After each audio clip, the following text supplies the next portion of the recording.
میرے پیارے اور محترم اسلامی بھائیوں اور مدنی چینل کے ناظرین، آج بڑا سہانا دن ہے۔ الحمدللہ مدینہ منورہ کا ہر دن بڑا سہانا ہوتا ہے، مگر الحمدللہ آج ہم ایک بہت خوبصورت باغ مدینہ میں موجود ہیں۔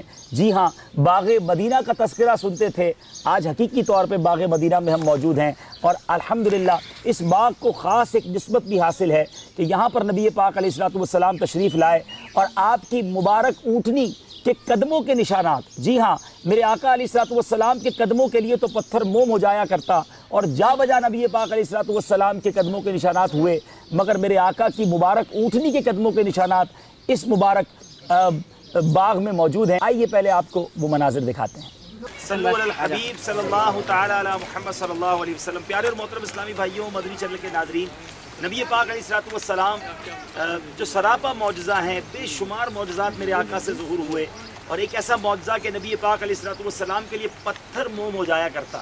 میرے آقا علیہ السلام کے قدمین شریفین کے نقش دنیا میں جا بجا کئی پتھروں پر موجود ہیں، مگر آج جس مقام پر مدینہ منورہ میں ہم موجود ہیں، بڑا خوبصورت کھجور کا باغ ہے، اور اس باغ کی ایک اور خاصیت یہ ہے کہ نبی پاک علیہ السلام کی مبارک اونٹنی جب یہاں تشریف لائی تو اس اونٹنی کے قدموں کے نشان بھی پتھر پر گویا پتھر موم بنے اور اس پر نشان نقش ہو کر رہ گئے۔ رہتی دنیا کے لیے یہ ایک ایسی زبردست مثال ہے، دنیا بھر سے عاشقان رسول یہاں آتے ہیں اور ان نقوش کی برکتیں حاصل کرتے ہیں۔ ایک نقش یہ بتایا جاتا ہے، اور ایک نقش میرے پیارے اسلامی بھائی یہ بتایا جاتا ہے، میرے آقا علیہ السلام کی مبارک اونٹنی کے قدم کے لیے پتھر موم بن جائے تو میرے آقا علیہ السلام کی کیا شان ہوگی۔ اللہ تبارک و تعالی ہمیں نبی پاک علیہ السلام سے سچی محبت عطا فرمائے۔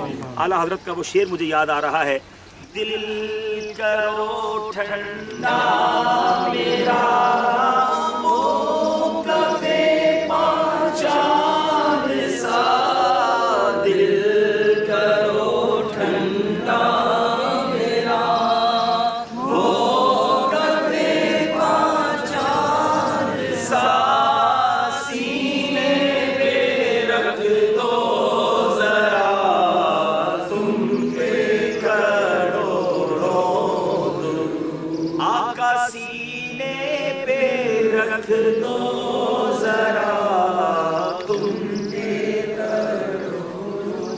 اللہ تبارک و تعالی ہم سب کو نبی پاک علیہ السلام سے، مدینہ منورہ سے سچی محبت عطا فرمائے، اس مقام کی برکتیں ہم سب کو عطا فرمائے، اور ہمارے مدنی چینل کے ناظرین کو بھی یہ مبارک مقامات دیکھنا نصیب فرمائے۔ صلو علی الحبیب صلی اللہ علیہ عرب کے تاجدار اہلا و سہلا مرحبا، اے عرب کے تاجدار اہلا و سہلا مرحبا، طیبہ کے ناقہ سوار اہلا و سہلا مرحبا، طیبہ کے ناقہ سوار اہلا و سہلا مرحبا۔